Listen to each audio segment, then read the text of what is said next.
didn't end up on the street by choice. My mom and I move around from place to place. When we can't stay in a shelter, we have to find other places to sleep. It is exhausting and confusing walking for hours with all of our bags. We sleep in bus stations and at bus stops. We sleep in the park. We sleep on the concrete steps outside of the church and in front of restaurants.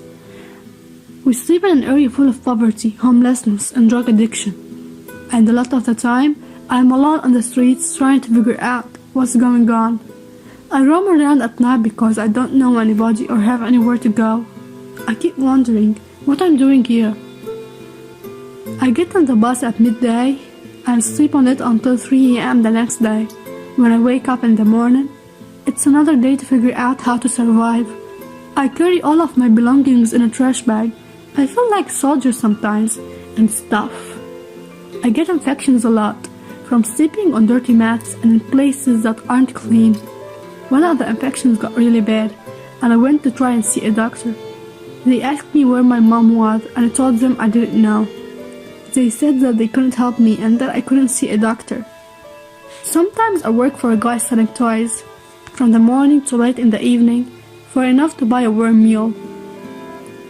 When I don't have anything to eat, I go out and beg for money. Or I go to places where there might be leftover food on the table. Sometimes the shelters serve food, but they won't let me in because I'm not with my mom.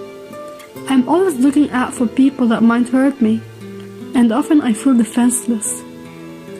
Sometimes it feels like everything is already against me, and that I'm constantly battling with life.